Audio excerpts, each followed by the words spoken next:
The morning fog hung low over Naval Amphibious Base Coronado as Renata Vashchenko stepped off the transport shuttle, her worn duffel bag slung over one shoulder.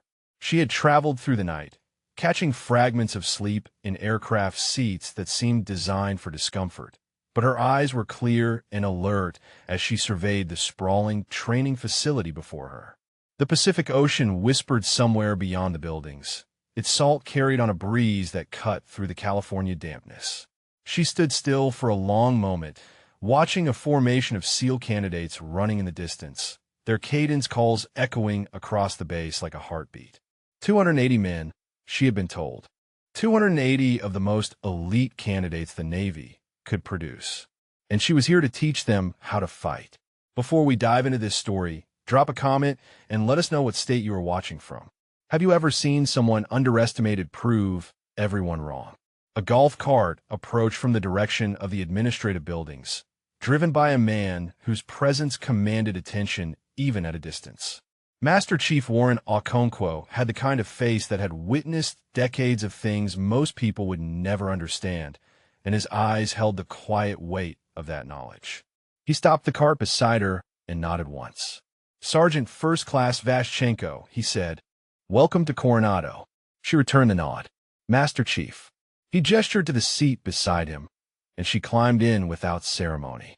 The cart hummed along concrete paths as he drove her toward the training facilities, passing groups of personnel who barely glanced their way. "Your quarters are ready," Okonkwo continued. "Nothing fancy.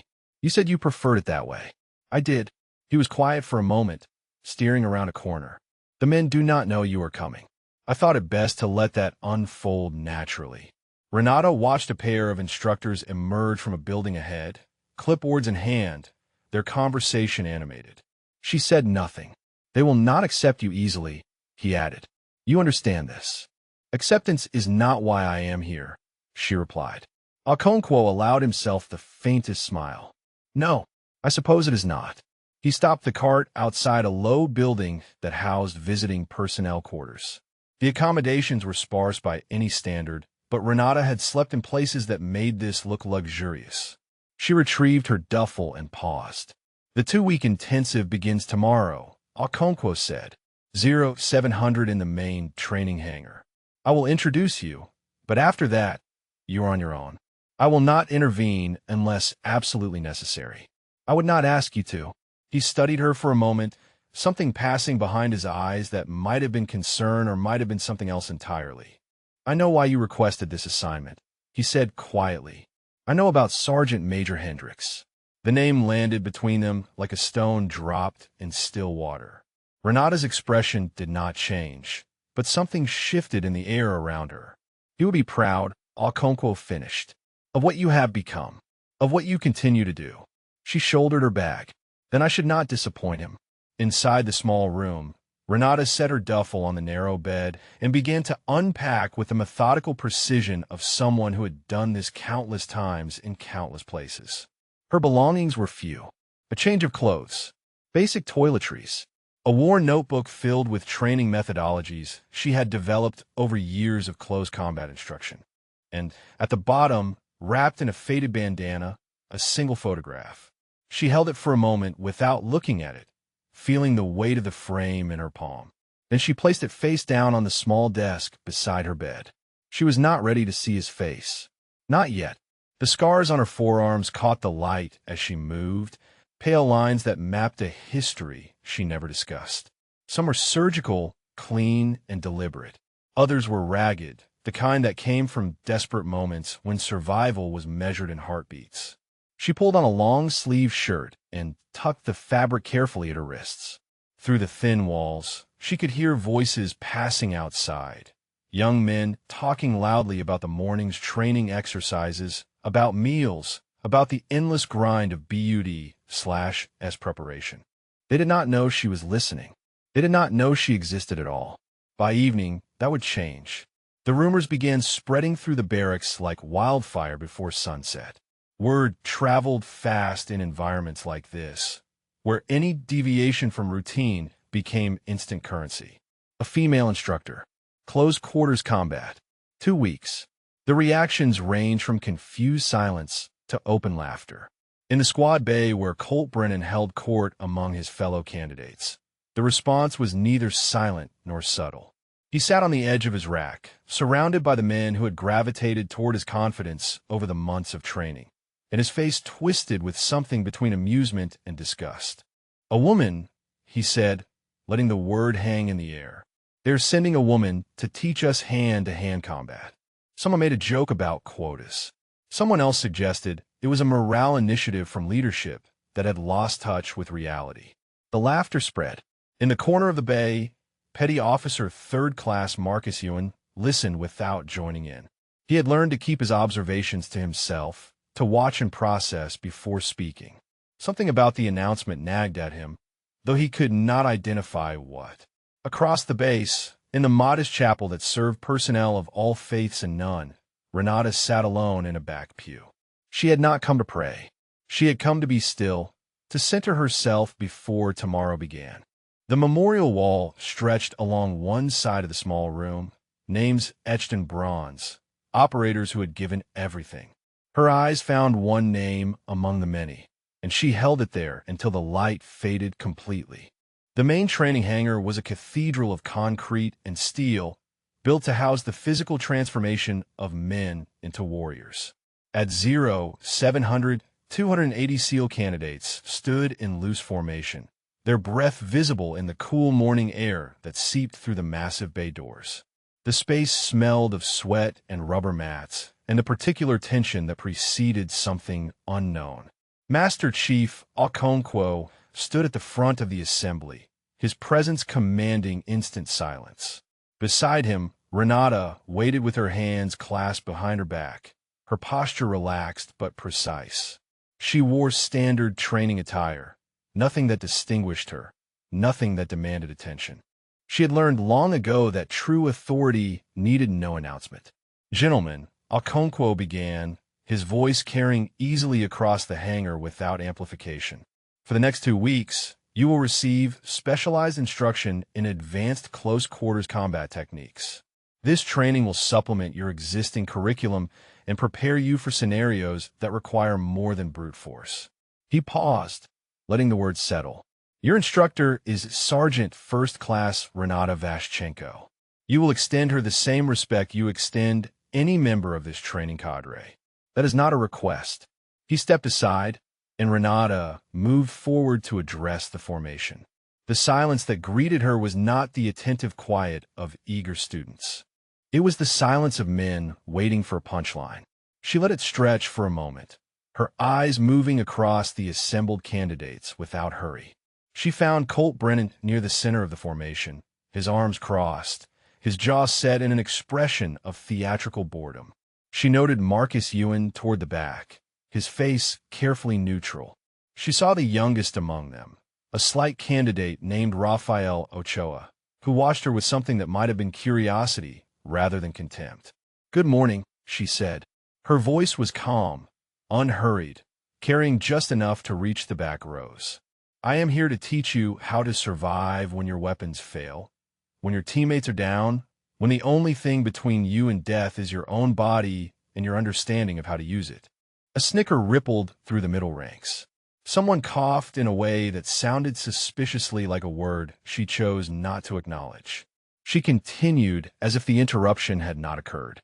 "The techniques I will show you are not complicated. Complexity fails under stress. What I will teach you is simple, direct, and effective. Your job is to practice until these movements become instinct." From somewhere in the formation, Cole Brennan's voice rose just loud enough to be heard by those around him. "Maybe she can teach us how to fill out diversity paperwork, too." Laughter scattered through his section. Renata's expression did not change. She moved to the center mat and gestured for the candidates to form a circle around her. They shuffled into position with the reluctant energy of men who had already decided this was a waste of their time. Several pulled out phones, making no effort to conceal them. Others whispered to each other, their attention everywhere except on the woman standing before them. Lieutenant Commander Diana Fairchild observed from the elevated walkway that ringed the hangar. She had supported this initiative in the planning meetings, had argued that diversifying the training perspectives would strengthen the program. Now, watching the naked disrespect on display below, she felt the weight of that support pressing against her chest. This was going to be a disaster. Renata began demonstrating a basic defensive technique, a simple redirection that used an attacker's momentum against them. Her movements were economical, almost gentle, nothing that would impress men trained to value explosive power and overwhelming force. To untrained eyes, it looked like nothing at all. "I need a volunteer," she said. No one moved. The silence took on a mocking quality. Renata let it hold for 3 seconds, then pointed directly at Marcus Ewan. "You, step forward." He hesitated, feeling the eyes of his peers pressing against him like physical weight. To volunteer was to participate in what they had already deemed a joke. To refuse was to disobey a direct instruction from a training cadre member. He stepped onto the mat. Renata positioned him with brief, professional touches to his shoulders and hips, adjusting his stance. "Attack me," she said. "Right hand, straight punch, full speed." Marcus glanced to the watching candidates. "Full speed," she repeated. He threw the punch. It was fast, well-formed, the product of months of combat training. Renata redirected it with a movement so subtle that most observers missed it entirely. Marcus found himself slightly off balance, his arm extended past its intended target, his center of gravity compromised. She had not struck him, had not grabbed him, had simply moved in a way that made his own technique work against him. She released him and stepped back. "Again," she said. They repeated the sequence 4 more times, and each time Renata guided him through the mechanics of what she was doing and why. Her instruction was clear and patient, her corrections precise. Marcus began to understand that something was happening here that the others were not seeing, that this woman moved with a fluency that came from somewhere far beyond a training manual. But the rest of the formation had already checked out. Conversations continued in hushed tones. Phones glowed in palms. When the session ended, the candidates dispersed with an eagerness that bordered on rude, streaming toward the exits without acknowledgement or thanks. Renata stood alone on the mat as the hangar emptied, her expression unchanged. From the doorway, Colt Brennan's voice carried back to her, pitched for his audience, but loud enough for her to hear. 2 weeks of that. At least it is an easy 2 weeks. Might catch up on sleep. His followers laughed as they disappeared into the morning light. Chief Petty Officer Elias Drummond approached from the side of the hangar where he had been observing. He was a veteran instructor with 23 years in the Navy, and his face carried the particular discomfort of a man who knew he was witnessing something wrong, but was not sure how to address it. "Sergeant First Class," he said, "I apologize for their behavior." Renata collected her small bag of training materials. "There is nothing to apologize for, Chief. They do not know me. They have no reason to respect me yet." Drummond shifted his weight. Still, it was unprofessional. She met his eyes for the first time, and something in her gaze made him take an involuntary half-step backward. He could not say why, could not identify what he had seen, but for a moment he felt like a man who had accidentally cornered something dangerous. "I have been underestimated before," she said quietly. "It has never been a disadvantage." She walked past him toward the exit, leaving Drummond alone with the strange feeling that he had just witnessed the opening move of a game whose rules he did not understand. By the 3rd day, the mockery had evolved from scattered incidents into organized disruption. The candidates arrived to sessions in waves, some 15 minutes late, others trickling in throughout the hour, as if the schedule were merely a suggestion. They performed the techniques Renata demonstrated with exaggerated incompetence, flailing their arms in parody, collapsing into theatrical pratfalls that drew laughter from their peers. Renata taught through all of it. She adjusted her approach, focusing her attention on the handful of candidates who engaged genuinely with the material. Rafael Ochoa had claimed a spot in the far corner of the training mat, away from the clusters of mockery, and he practiced each sequence with quiet determination. His form was imperfect, but his effort was absolute, and Renata made a point of correcting his technique with the same professional attention she would have given anyone. Marcus Ewan had begun positioning himself closer to the front, though he was careful not to appear too eager. He had replayed the first session in his mind dozens of times, analyzing the moment when Renata had redirected his punch. The more he thought about it, the less he understood how she had done it. There had been no force, no grab, just a subtle shift that had unmade his attack completely. Chief Drummond observed from his usual position along the wall, arms crossed, expression troubled. He had raised concerns with Master Chief Okonkwo after the second session, suggesting that perhaps the training initiative should be reconsidered given the reception.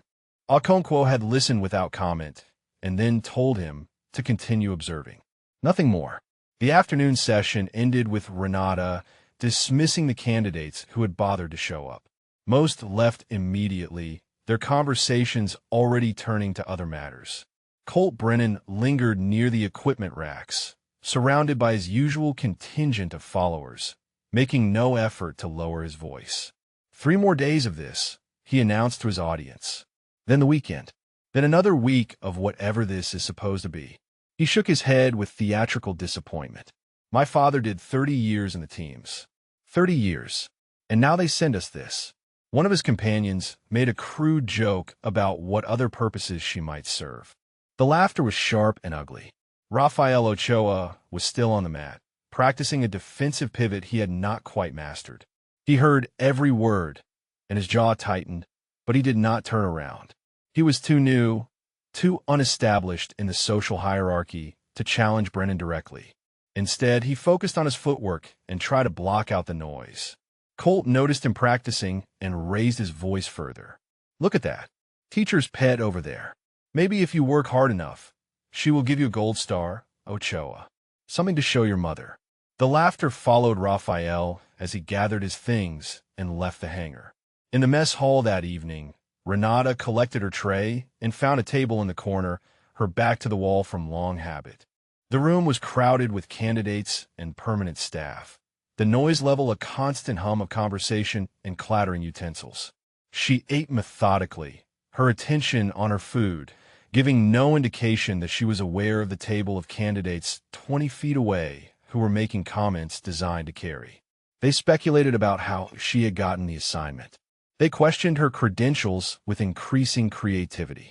They invented histories for her that ranged from the dismissive to the obscene. She finished her meal, cleared her tray, and walked past their table toward the exit without a glance in their direction. The silence that followed her passage lasted only until she was through the door. That night, Marcus Ewan sat at his laptop in the barracks, running searches on Renata Vashchenko. He tried every combination he could think of, every database he had access to, every social media platform that might contain a trace of her existence. He found nothing. No service record summaries, no news articles, no photographs, no mentions in unit newsletters or training announcements.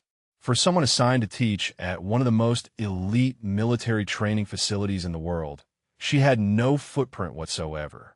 That absence bothered him more than anything he had witnessed in the training sessions. Everyone left traces. Everyone had a history that could be found if you looked hard enough, unless that history had been deliberately erased. He closed his laptop and stared at the ceiling, wondering what kind of person warranted that level of invisibility. Across the base, in his private office, Master Chief Okonkwo answered a call on a secure line. The voice on the other end was distorted by encryption protocols, but the question was clear enough. Is Wraith settling in? Okonkwo leaned back in his chair, considering his response. She is meeting the expected resistance, he said carefully. Nothing she cannot handle. The voice asked another question, something about timeline and objectives. She will complete the assignment, Okonkwo replied. Of that I have no doubt. The only question is what condition the candidates will be in when she does. A sound that might have been laughter came through the encryption. Then the line went dead. Okonkwo sat in the darkness of his office for a long time after, thinking about the woman he had brought to this place and the men who did not yet understand what they were dealing with. He had seen her file, the real one, the one that existed only in compartmented systems accessible to a handful of people in the entire Department of Defense.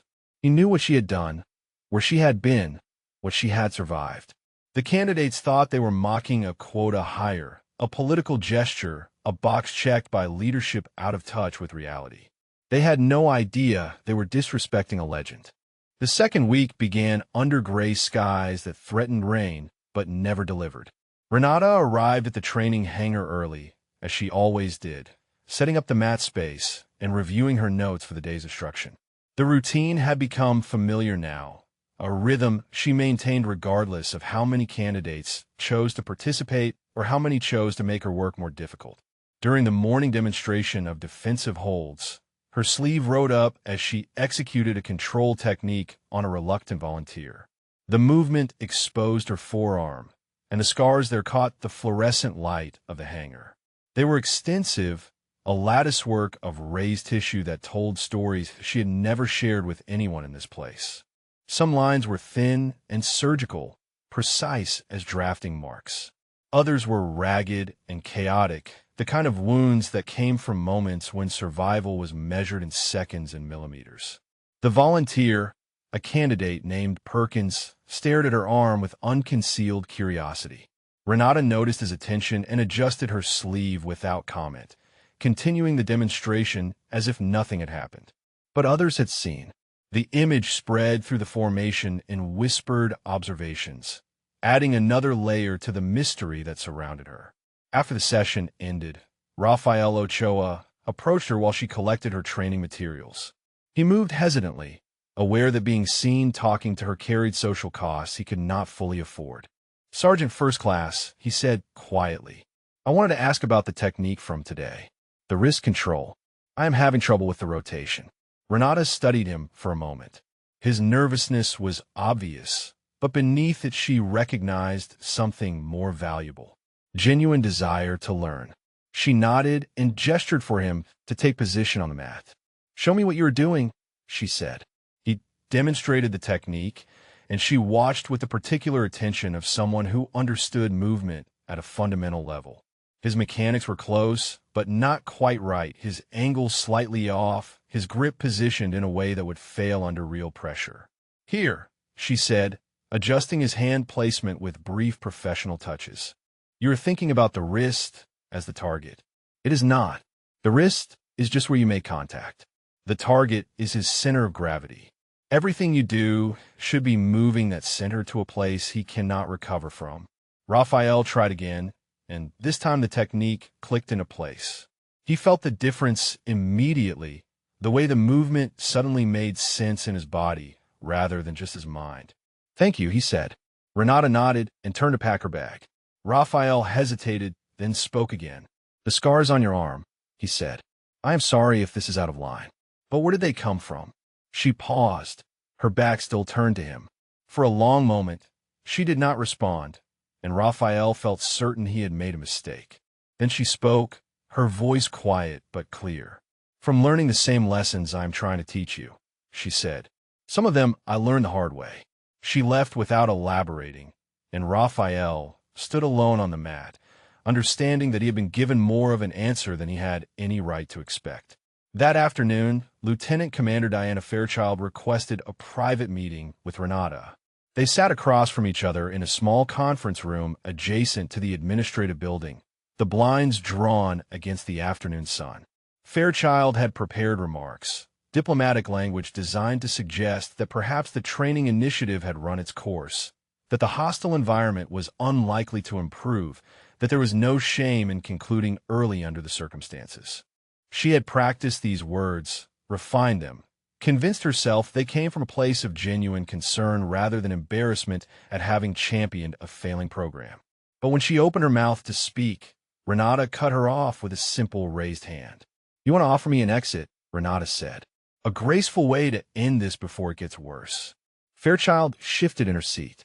"I want to make sure you understand that no one would think less of you for stepping back. The reception has been unacceptable." "Has it?" Renata replied. Her tone carried no accusation, no anger, just a simple question that somehow made Fairchild feel smaller than she had felt walking in. "The disrespect," Fairchild continued. "The comments. The deliberate sabotage of your sessions. It is not what we intended when we approved this initiative." Renata leaned forward slightly. Commander, may I ask you something? Of course. When you approved this initiative, what did you intend? Fairchild hesitated. The question had exposed something she had not fully examined. She had intended good optics, progressive metrics, a talking point for reports. She had not thought much about what the training itself would accomplish or what it would require from the person delivering it. I made a promise, Renata said into silence, to complete this assignment, to give these men something they do not yet know they need. That promise was not made to you or to the Navy. It was made to someone who is no longer alive to hold me to it. So I will hold myself. Fairchild found she had no response. She watched Renata rise from her chair and move toward the door, and something in the way the woman carried herself made the lieutenant commander feel that she was witnessing a kind of commitment she had rarely encountered in her career. Who was it? Fairchild asked quietly. The person you made the promise to. Renata paused at the door without turning around. Someone who believed that strength should be shared, not hoarded, she said. Someone who died, making sure I had the chance to learn that lesson. She stepped through the door and was gone, leaving Fairchild alone with questions she knew would not be answered. Renata changed tactics on day 8. She arrived at the morning session and announced that today would focus on practical application rather than drilling techniques. The candidates who had bothered to show up exchanged glances, uncertain what this meant, but sensing something different in her bearing. I want to show you what these techniques look like under pressure, she said. Real pressure, not choreographed demonstrations. She paused, letting her gaze sweep across the assembly. I invite any of you to attempt to restrain me. Use any technique you have learned here or anywhere else. No strikes to the head or groin. Otherwise, no restrictions. The hangar went quiet. Even the perpetual background noise of whispered mockery died away as the candidates processed what she was offering. Come on, she continued. 280 of the most elite candidates in the United States Navy, and none of you want to test yourselves against a quota hire. The words landed exactly as she intended. A candidate named Weston stepped forward, grinning at his companions as he moved onto the mat. He was tall and athletic, a former collegiate linebacker who had breezed through the physical portions of training. He outweighed Renata by at least 80 pounds. Full speed, she said. Do not hold back. Weston shrugged and moved toward her with the confident aggression of someone who had never lost a physical confrontation. He reached for her shoulder, intending to establish a controlling grip before taking her to the ground. 2 seconds later, he was face down on the mat with his arm locked behind him at an angle that made breathing difficult. He had not seen her move. He had not felt the transition between standing and prone. One moment he was in control, and the next moment he was completely helpless. Renata released him and stepped back. He scrambled to his feet, his face flushed with confusion and the beginning of anger. Again, she said calmly. He attacked with more aggression this time, faster, more committed. The result was identical.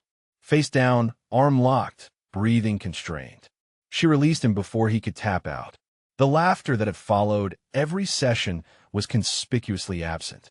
Another candidate stepped forward, then another. Each one approached with increasing seriousness, and each one found themselves neutralized with the same economical precision. Renata never struck them, never caused injury, simply redirected their energy and controlled their bodies with movements that seemed to violate the basic physics of combat. After the sixth candidate went down, Marcus Ewan understood something that changed his entire perception of the past 8 days. This woman had been holding back.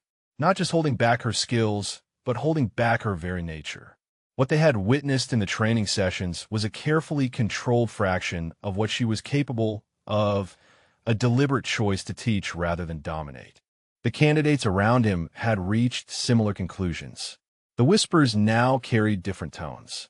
Confusion, uncertainty, the first stirrings of something that might eventually become respect.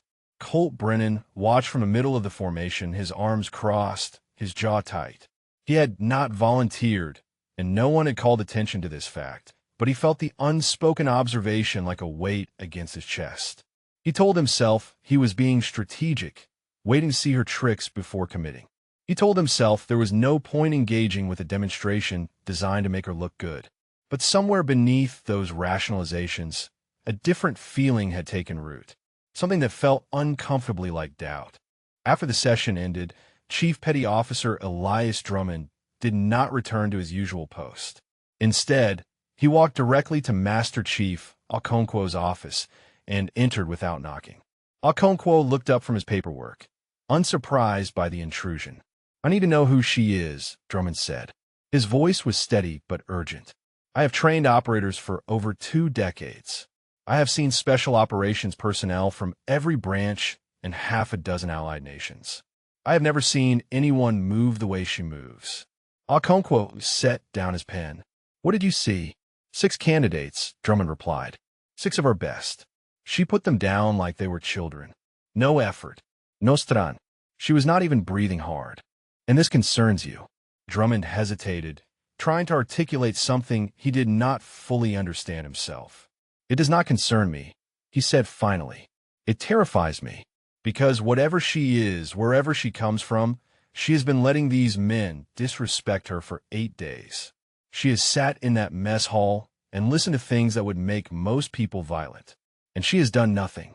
Okonkwo nodded slowly. "You are wondering what happens when she decides to do something. I am wondering if those men have any idea what they have been provoking."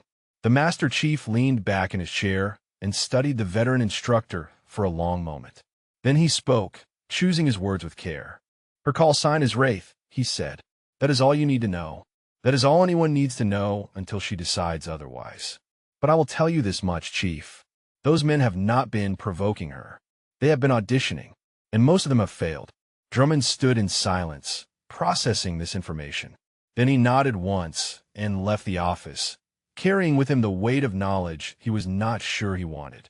On the mat in the empty hangar, Renata stood alone, rolling her shoulders to release tension that had nothing to do with the physical exertion of the demonstrations. She had shown them a glimpse today. Just a glimpse.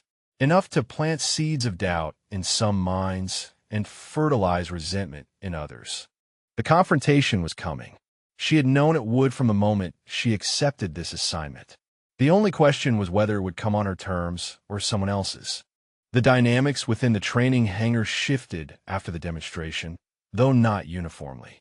Some candidates approached the sessions with newfound attentiveness, their earlier mockery replaced by cautious curiosity. Others doubled down on their resistance, treating the display as an elaborate trick that would eventually be exposed. And Colt Brennan, who had built his identity around being the alpha presence in any room, found himself consumed by an obsession he could not name. He spent hours in the barracks searching for information about Renata Vashchenko. He contacted friends in other units, called in favors from administrative personnel, even reached out to his father's network of retired special operations contacts. Every inquiry returned the same result. Nothing. She did not exist in any database, any record, any system he could access. The absence of information became its own kind of evidence in his mind. Someone was protecting her. Someone with enough power to scrub her history from existence. This meant connections, politics, the kind of institutional favoritism that Colt had learned to despise from watching his father navigate Navy bureaucracy for 3 decades. He convinced himself that the demonstration had been staged somehow, that the candidates who went down had been selected in advance, that the whole thing was an elaborate performance designed to manufacture credibility she had not earned. The alternative, that she was genuinely capable of everything she had shown, was not something he was willing to consider. Meanwhile, Renata noticed Rafael Ochoa struggling with a combination sequence during the afternoon session. The young candidate had made remarkable progress over the past week, but this particular series of movements required a fluidity he had not yet developed. She watched him fail the same transition 3 times before approaching. "Stay after," she said quietly. "We will work on it." Raphael nodded, trying to suppress the complicated mixture of gratitude and anxiety that came with being singled out by the instructor everyone else dismissed. When the session ended and the other candidates filed out, Raphael remained on the mat. Renata moved through the sequence slowly, breaking each component into its fundamental elements. "You're thinking of these as separate movements," she said. "They are not. They are one continuous action expressed through different positions. Your body already knows how to flow. You just need to stop interrupting it with your mind." She demonstrated again, and this time Raphael saw what she meant. The transitions were not endings and beginnings, but simply points along a single, unbroken line of motion. He tried again, and while the execution was not perfect, something fundamental had shifted in his understanding. "Better," Renata said. "Much better." They worked in silence for another 20 minutes, the empty hangar holding only the sound of movement and occasional brief instruction. Finally, Raphael gathered the courage to ask something that had been building in him for days. "Sergeant First Class," he said, "why do you stay? After everything they have said, everything they have done, why do you keep coming back?" Renata was quiet for a moment, considering the question with the same attention she gave everything else. "When I was younger than you are now," she said finally, "I was trained by a man named Hendricks. He was the finest soldier I have ever known, and he had every reason to give up on me. I was angry, undisciplined, convinced that I knew better than everyone around me. But he never stopped showing up. He never let my resistance become an excuse to abandon his responsibility." She paused, and something shifted in her expression. "He used to say that true strength is not about dominating others. It is about controlling yourself, about choosing patience when anger would be easier, about extending opportunity even to those who seem determined to reject it." I did not understand what he meant until much later, until he was gone. Raphael listened, aware that he was being given something rare. "These men have decided who I am without knowing anything about me," Renata continued. "That is their choice. My choice is whether to let their decision define my actions. And I choose differently." From the elevated walkway above, Lieutenant Commander Fairchild watched the exchange. She had returned to observe the sessions since their conversation, drawn by something she could not fully articulate. What she witnessed now confirmed what she had begun to suspect. This woman was not here for recognition or validation. She was here to honor a debt that could never be fully repaid. That evening, Colt Brennan received a call from his father. The elder Brennan had heard about the situation through his network and wanted a full report. Colt relayed the events of the past week, his voice tight with frustration as he described the demonstration and its aftermath. His father listened without interrupting, then spoke with the blunt directness that had defined his 30-year career. "You let a woman make 6 of your classmates look like fools, and you did nothing," he said. "You stood there and watched." "It was staged," Colt replied. "The whole thing was set up to make her look good." Silence on the other end of the line. Then his father's voice, colder now. "You know that is not true. You know it, and you are lying to yourself because the truth is harder to accept. That woman made your peers look like amateurs, and you were too scared to step up." The words landed like physical blows. Colt gripped the phone until his knuckles whitened. "I will handle it," he said. "See that you do. The Brennan name means something in the teams. Do not let some quota hire tarnish it." The line went dead, and Colt sat alone with his father's expectations pressing down on him like a physical weight. He had been given an order, implicit but unmistakable, and he was already planning how to execute it. Colt Brennan approached Renata at the end of the following morning session, his stride carrying the manufactured confidence of a man who had rehearsed this moment in his mind a dozen times. The other candidates were still filtering out of the hangar, their conversations fading as they noticed him moving toward the instructor with obvious purpose. "Sergeant First Class," he said, loud enough for those still present to hear. "I had a proposal." Renata continued packing her training materials without looking up. "I am listening." "Tomorrow's session.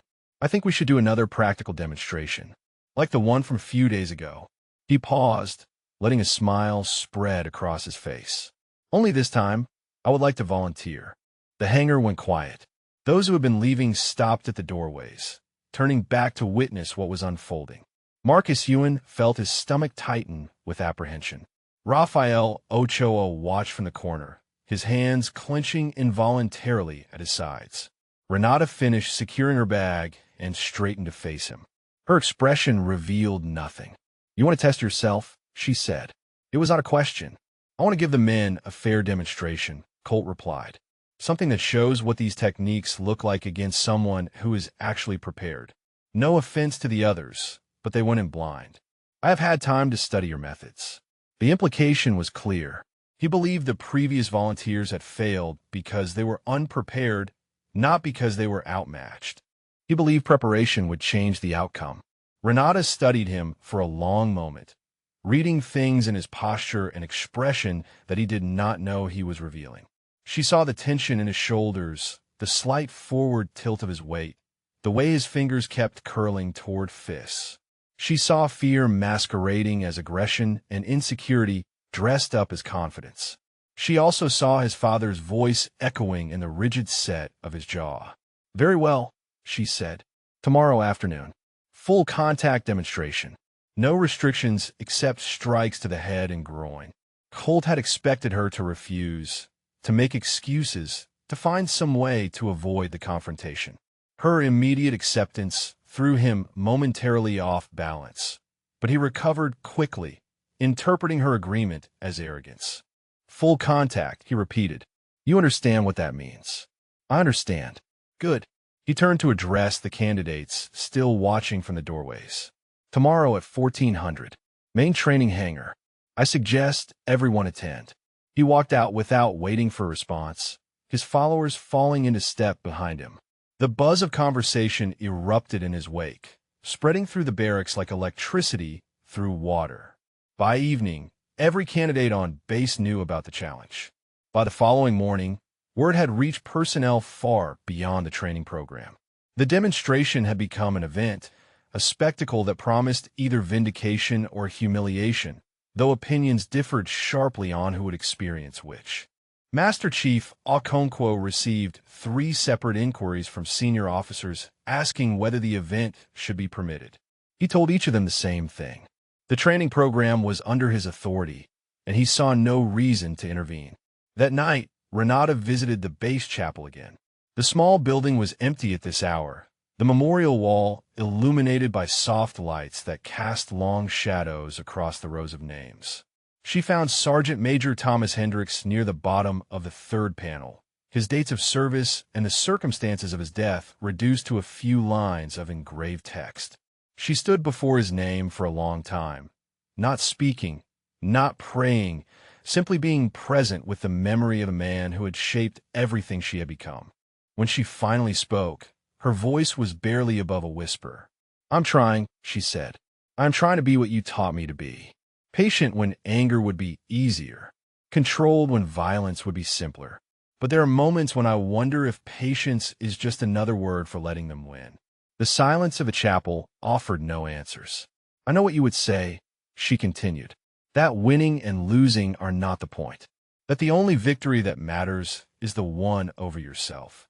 But you're not here anymore. And sometimes the lessons feel heavier without you to remind me why they matter. She reached out and touched the engraved letters of his name, her fingertips tracing the shapes she had memorized years ago. Tomorrow a boy is going to try to hurt me because his father told him to, she said. Because he cannot accept that a woman might be his equal. Because everything he believes about himself depends on people like me being less than people like him. And I will have to decide how much of myself to show him. She lowered her hand and stepped back from the wall. I hope I make you proud. She left the chapel and walked back to her quarters through the cool night air, passing groups of candidates who fell silent as she approached and resumed their conversations after she passed. Tomorrow they would all see something they were not expecting. The only question was whether any of them were ready to understand it.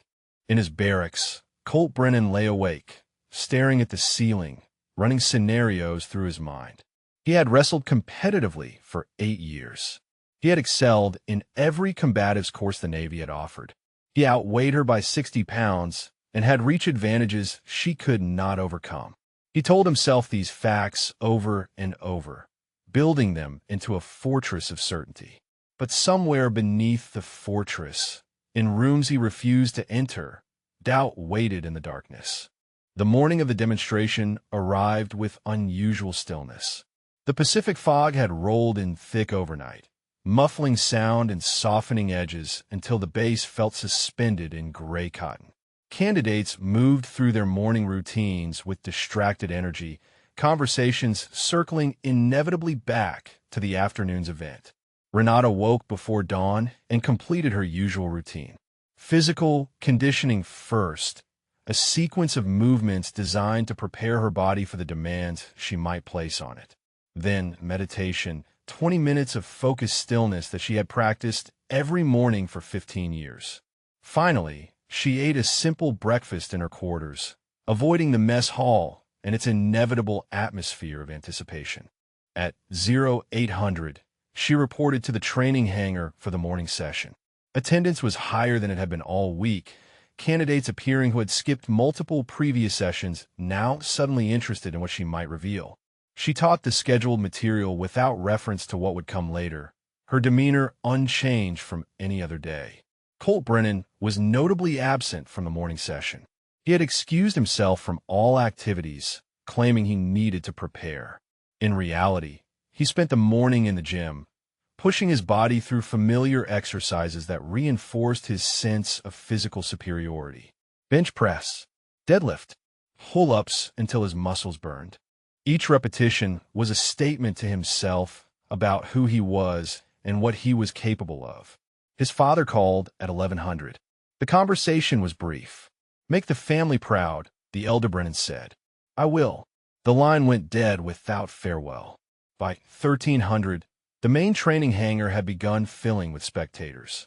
Word had spread beyond the SEAL candidate program to instructors, support staff, and personnel from adjacent units who had heard rumors of the confrontation.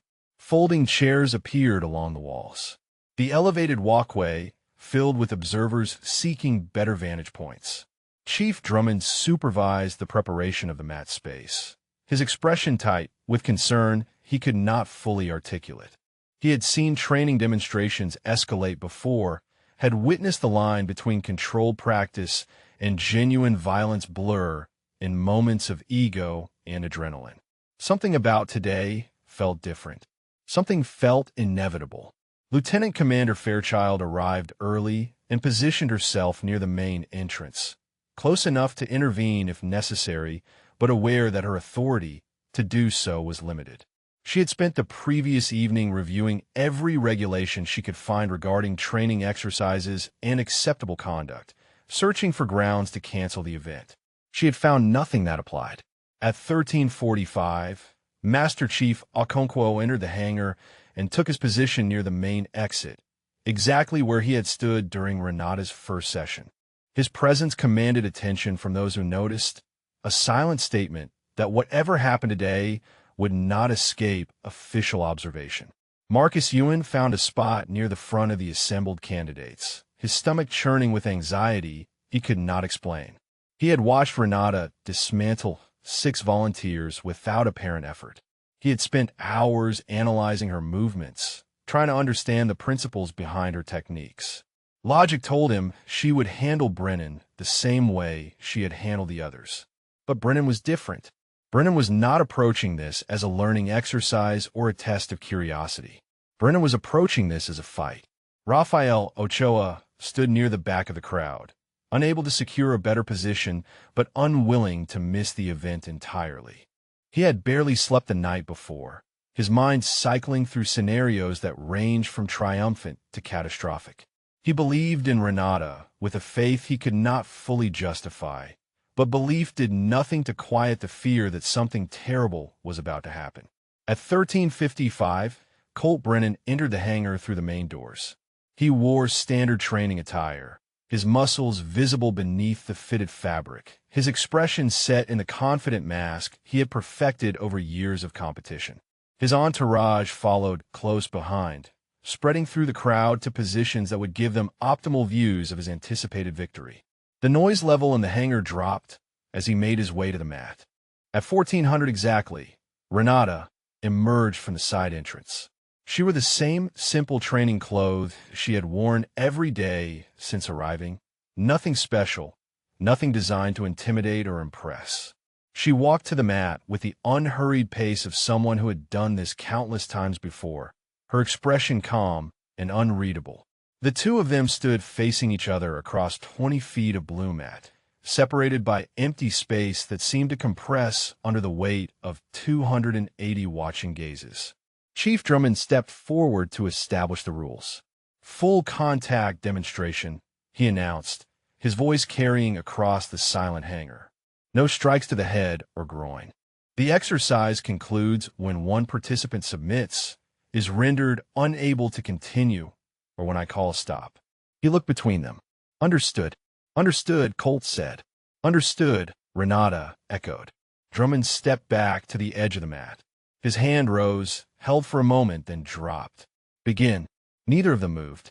They stood in the stillness of the opening moment, reading each other across the space between them, and 280 witnesses held their breath as the silence stretched toward breaking. Colt moved first. He advanced with the measured aggression of a trained wrestler, his stance low, his hands up, his weight balanced for the explosive takedown that had won him championships in another life. He expected her to retreat, to circle away, to buy time with evasion. She did not move. He closed the distance and reached for her, a standard collar tie that would give him control of her head and neck. His hands found empty air. She had shifted somehow, a movement so subtle he had not registered it, and suddenly she was beside him rather than in front of him. He reset and attacked again, faster this time, committing more fully. Again she was not where he expected her to be. Again he grasped at nothing. Frustrated murmurs rippled through the crowd. This was not the explosive confrontation they had anticipated. This was something else entirely. Colt's jaw tightened. He was being made to look foolish, chasing a target that refused to engage. He abandoned technique and lunged with raw athleticism, attempting to overwhelm her with speed and power. Renata redirected his momentum with a touch so light it seemed impossible. He stumbled past her, his own force carrying him off balance, and had to catch himself with his hands to avoid sprawling across the mat. Scattered laughter broke the silence. It was directed at him. He rose and turned, his face flushed with humiliation and rising anger. The composed mask he had worn entering the hangar was cracking, revealing something raw beneath. "Fight back," he demanded. "Stop running and fight." Renata stood relaxed, her hands at her sides, her breathing unchanged. "I am not running," she said calmly.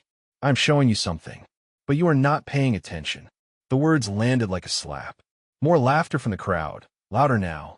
Colt felt the sound pressing against him from all sides, felt his father's expectations crushing down on his shoulders, felt everything he had built his identity around beginning to crumble. He attacked with genuine violence this time, abandoning any pretense of controlled demonstration. His movements were faster, harder, driven by emotion rather than strategy. He threw combinations that would have devastated an ordinary opponent, kicks and strikes, and grappling attempts that came from a place of desperation. Renata handled each one with the same effortless precision. She did not counter, did not strike back, simply negated everything he threw at her with movements that seemed to exist outside the normal flow of combat. She was water flowing around stone, smoke dispersing before a grasping hand. 3 minutes into the demonstration, Colt was breathing hard. Sweat darkened his training shirt. His attacks had grown wilder, less coordinated, the technical skill draining away as frustration consumed his focus. Renata remained exactly as she had been at the start. Calm, centered, untouched. From the edge of the mat, Chief Drummond considered calling a stop. What he was witnessing was no longer a training demonstration. It was a systematic dismantling of a man's confidence, delivered without a single blow being struck. But he did not intervene. Some part of him understood that this needed to happen, that whatever was unfolding on that mat served a purpose beyond the immediate spectacle. Marcus Ewan watched with growing awe as the truth became undeniable. Every theory he had developed about Renata's capabilities had been insufficient. She was not just skilled. She was operating on a level that made skill seem like an inadequate word. Rafael Ochoa found tears threatening at the corners of his eyes, though he could not have explained why. Something about watching her stand unmoved against wave after wave of aggression touched something deep in him, something that had been waiting his whole life to witness this exact moment. Colt stopped attacking. He stood in the center of the mat, chest heaving, arms hanging at his sides, staring at the woman who had made him look like a child throwing a tantrum. The crowd had gone silent again, but this silence was different. This silence was the sound of 280 men reevaluating everything they thought they knew. "You cannot touch me," Renata said quietly. "Not because you lack strength or speed or training, but because you're fighting the wrong battle. You came here to defeat me, but I am not your enemy." Colt's hands curled into fists at his sides. His breathing was ragged, his control fraying at the edges. "Your enemy is the voice in your head telling you that your worth depends on dominating others," Renata continued. "The voice that says you have to prove yourself by making someone else smaller. That voice has been lying to you your entire life." "Stop talking," Colt said, his voice barely above a growl. Renata did not stop. "That voice does not belong to you," she said. "It belongs to someone else. Someone who taught you that strength means never being vulnerable, that respect is something you take rather than earn. But that lesson was wrong, and until you unlearn it, you will keep fighting battles you can never win." Something broke behind Colt's eyes. Later, witnesses would disagree about exactly what happened in that moment, whether it was a conscious decision or pure instinct, whether he knew what he was doing or had simply lost all capacity for rational thought. But what everyone agreed on was this: Colt Brennan drew back his fist and swung at Renata's face with every ounce of strength and rage he possessed. He swung to hurt her. He swung to end her. And in the fraction of a second before his fist reached its target, something in the hangar shifted, as if the air itself recognized that a line had been crossed from which there would be no return. What happened next took less than 2 seconds. Renata moved with a precision that defied normal perception. She did not block the punch. She redirected it, her hand meeting his wrist at exactly the angle needed to guide his force past her face while simultaneously stepping into his center of gravity. Her other hand captured his elbow, and then she rotated. The movement was small, economical, almost gentle in its execution. The sound was not gentle at all. Colt's shoulder joint hyperextended as she leveraged his arm beyond its natural range of motion. Cartilage stressed against bone. Ligaments stretched to their absolute limit. The noise that escaped his throat was something between a scream and a whimper as she brought him to his knees, his arm locked at an angle that made resistance impossible. She held him there for a moment that stretched into eternity. 280 men watched in absolute silence as Colt Brennan, who had entered this hangar expecting to humiliate a woman half his size, knelt before her with tears streaming down his face and sounds of agony escaping through clenched teeth. Then she released him. She stepped back with the same unhurried calm she had maintained throughout, leaving him crumpled on the mat, clutching his arm. The joint was not broken. The damage was not permanent. She had calculated the precise amount of force needed to incapacitate without destroying, to demonstrate without maiming. That was the difference between her and him. She had been in control the entire time. Even in the moment of his attack, especially in that moment, she had chosen exactly what would happen and what would not. The silence in the hangar was so complete that the sound of Colt's ragged breathing seemed to fill the entire space. No one moved. No one spoke. 280 witnesses stood frozen, their understanding of the past 2 weeks shattering and reforming into something entirely new. Master Chief Okonkwo stepped forward from his position near the exit. His footsteps echoed against the concrete floor as he walked toward the center of the mat, and every eye in the room tracked his movement. He stopped beside the still-kneeling Colt Brennan and looked out at the assembled candidates. "For 2 weeks," he said, his voice carrying the weight of absolute authority, "you have disrespected this woman. You have mocked her credentials. You have questioned her presence. You have treated her as a political gesture rather than what she actually is." He paused, letting the silence deepen. "Her call sign is Wraith. She has served in units whose names you do not have clearance to know, in operations that will never appear in any official record. She has more confirmed combat engagements than any operator currently serving at this facility, more than most who have served in the entire history of naval special warfare. The words landed like hammer blows against the already shattered certainty of the watching candidates. 3 men in this room, Okonkwo continued, are alive because of missions she led.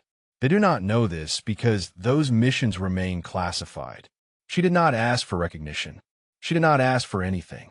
She asked only for the opportunity to share what she knows with the next generation of operators.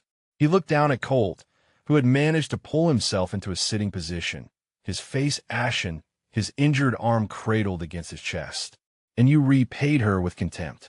Marcus Ewan felt the blood drain from his face as the full weight of the revelation settled over him. Every dismissive thought, every moment of silent complicity with the mockery, every failure to speak up when he knew something was wrong crashed down on him like a physical force. Rafael Ochoa wept openly now, making no effort to hide his tears. He wept for the cruelty she had endured without complaint. He wept for the patience she had shown to men who deserved none. He wept for the privilege of having witnessed what true strength actually looked like. Lieutenant Commander Fairchild gripped the railing of the elevated walkway so tightly her knuckles had turned white. She understood now why her searches had found nothing, why no records existed, why the woman had seemed to appear from nowhere. Some people operated so far beyond normal channels that normal rules did not apply.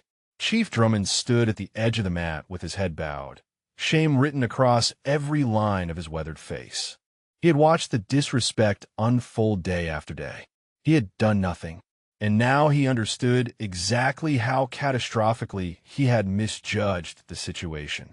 Renata remained where she had been since releasing Colt, her expression unchanged, her posture relaxed. She had not asked Okonkwo to reveal her background. She had not sought vindication or validation. But she did not stop him either. These men needed to understand what they had been doing. Perhaps understanding would be the first step toward becoming something better. Medical personnel rushed onto the mat to attend to Colt, helping him to his feet and guiding him toward the exit. He moved like a man in shock, his eyes unfocused, his earlier confidence replaced by something hollow and broken. As he passed Master Chief Okonkwo, the older man spoke quietly enough that only Colt could hear. "Your father was a fine operator," Okonkwo said, "but he failed you. It is not too late to choose a different path." Colt did not respond. He let the medics lead him away, leaving behind a hangar full of men whose world had just fundamentally changed. Renata watched him go, and for just a moment, something that might have been sadness flickered across her features. She had done what needed to be done, but there was no joy in breaking someone, even someone who had chosen to make himself her enemy. The demonstration was over. The real work was about to begin. The hangar did not empty after the medical team escorted Colt Brennan through the exit. 279 candidates remained in place, frozen in the aftermath of what they had witnessed, uncertain what was expected of them now that everything they thought they understood had been demolished. Renata stood alone on the mat for a long moment, letting the silence hold. Then she spoke, her voice carrying the same calm it had carried from the first day. "Training resumes tomorrow at 0700, she said. "Those who wish to learn are welcome. Those who do not are free to make other arrangements." She collected her bag from the edge of the mat and walked toward the side exit without looking back. The crowd parted before her like water before a ship's prow, candidates stepping aside with a deference that would have seemed impossible 24 hours earlier. Marcus Ewan intercepted her before she reached the door. He stood in her path with his head bowed, unable to meet her eyes. "Sergeant First Class," he said, his voice thick with emotion, "I want to apologize for my silence, for not speaking up when I should have, for every moment I stood by and let them treat you the way they did." Renata stopped and studied him. She saw the sincerity in his posture, the genuine weight of his shame. "Silence is a choice," she said quietly, "but so is what comes next. You cannot undo the past 2 weeks, but you can decide what kind of man you will be for the next 2 weeks and for all the weeks after that. Marcus lifted his head and met her eyes for the first time. His were wet with unshed tears. "I want to learn," he said. "Really learn. Everything you can teach me. Then be at the hangar tomorrow at 0700. She stepped past him and continued toward the exit. Behind her, other candidates had begun approaching, forming a line of men seeking to offer their own apologies, their own expressions of newfound respect. She did not stop for any of them. There would be time for reconciliation later. Right now, she needed to be alone with what had just happened. Chief Petty Officer Elias Drummond found her outside the hangar, standing in the late afternoon sun with her face tilted toward the sky. "Sergeant First Class," he said, approaching with the hesitance of a man who knew he had failed. "I owe you an apology that words cannot adequately express." Renata lowered her gaze to meet his. "You owe me nothing, Chief. You followed the chain of command and trusted the process. There is no shame in that. There is shame in watching injustice and doing nothing to stop it." She considered this for a moment. "Then perhaps we both learned something these past 2 weeks." Drummond nodded slowly. "If you will permit me, I would like to assist with your remaining sessions. Not as a supervisor, as a student." The offer surprised her, though she did not show it. A man of his experience and rank volunteering to learn from her was not something she had anticipated. "I would be honored," she said. Lieutenant Commander Fairchild appeared at the hangar entrance, watching the exchange from a distance. When Drummond departed, she approached with the careful steps of someone entering unfamiliar territory. "I supported this initiative for the wrong reasons," Fairchild said without preamble. "I was thinking about metrics and optics and what it would mean for my career. I never considered what it would mean for you, or what you would have to endure to make it work." Renata turned to face her fully. "And now I understand that I was the one who needed to learn something. Not about combat techniques, but about what real leadership looks like." She paused, gathering herself. "You showed more restraint in 2 weeks than most people show in a lifetime. I do not know how you did it." "I had a good teacher," Renata replied. That evening, she returned to her quarters and finally allowed herself to feel the weight of the day. She sat on the edge of her narrow bed and reached for the photograph she had placed face down 2 weeks earlier. Her hands trembled slightly as she turned it over. The image showed 2 figures in desert camouflage, standing before a mud-walled compound that bore the scars of recent combat. The older man had his arm around her shoulders, his weathered face split by a rare smile. She was younger in the photograph, barely more than a girl, but her eyes already carried shadows that most people never accumulated in an entire lifetime. Sergeant Major Thomas Hendricks had been dead for 6 years, an operation in a country whose involvement would never be officially acknowledged. He had taken a bullet meant for her, had bled out in her arms while calling in the extraction that would save her life and the lives of 4 other operators. His last words had been instructions, not about the mission, about her. "Be better than the anger," he had said. "Be better than the pain. Show them what strength really means." She had carried those words across continents and through operations that would never appear in any record.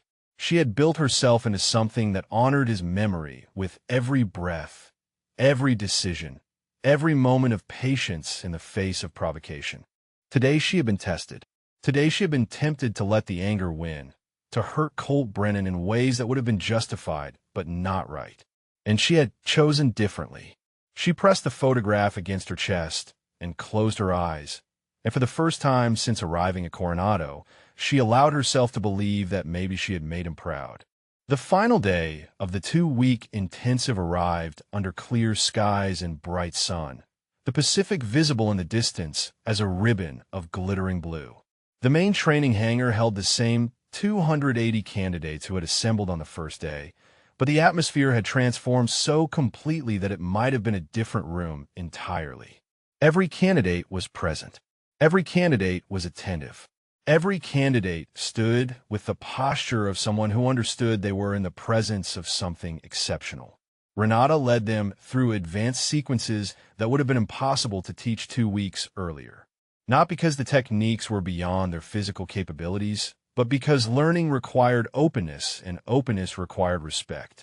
They had finally arrived at both. She moved through the formation, correcting stances and adjusting grips, offering the same patient instruction she had offered from the beginning. The difference now was that every correction was received with gratitude rather than resentment. Every adjustment was implemented immediately rather than ignored. Marcus Ewan had positioned himself at the front of the formation, his focus absolute, his movements reflecting the countless hours of additional practice he had put in since the demonstration. He had become an unofficial assistant, helping other candidates who struggled with techniques he had already internalized. Rafael Ochoa worked beside him, the young man's natural talent finally given room to flourish without the weight of social pressure holding it back. He moved with a fluidity that surprised even Renata, his body understanding principles that his mind was still learning to articulate. Chief Drummond observed from his position at the edge of the mat, but he was not merely watching. During breaks, he approached Renata with questions about methodology and application, taking notes in a small book he had begun carrying. 23 years of experience had taught him many things, but these 2 weeks had taught him that expertise never stopped evolving. Lieutenant Commander Fairchild had attended every session since the demonstration, her presence a silent statement of support that required no explanation. She had begun drafting a proposal to make advanced hand-to-hand training a permanent part of the curriculum, with Renata's methodology as its foundation. The morning session ended, and Renata dismissed the candidates for their final break before the afternoon conclusion. As they dispersed, individual men approached her with words of thanks that ranged from brief and awkward to lengthy and emotional. One candidate, a quiet man named Torres who had never participated in a mockery but had never opposed it either, told her that watching her had changed his understanding of what strength meant. Another, a former antagonist named Perkins who had been among the first to fall during the open challenge, apologized with tears in his eyes and promised to carry her lessons into whatever operations awaited him. She received each expression of gratitude with the same gracious composure, neither dismissing their words nor elevating herself above them. She was not here for recognition. She had never been here for recognition. But she understood that these moments mattered to the men offering them, and she honored that understanding. Colt Brennan was absent. He had requested transfer to another training unit the day after the demonstration, citing personal reasons that no one questioned. His arm would heal fully within 6 weeks. Whether the rest of him would heal remained to be seen. Master Chief Okonkwo had told her privately that Brennan's father had called the base commander, demanding an investigation into what had happened. The commander had listened politely, reviewed the footage from the hangar security cameras, and informed the elder Brennan that his son had initiated an unprovoked attack on a training cadre member and had received an appropriate response. The call had ended shortly thereafter. The afternoon session concluded with Renata addressing the full assembly one final time. "You came here to become operators," she said. "Warriors, the best this nation can produce. The techniques I have shown you will help you survive situations where survival seems impossible. But techniques are not what make an operator. Character is what makes an operator. The willingness to control yourself when control is hardest. The strength to choose patience over anger. Discipline over impulse, service over ego."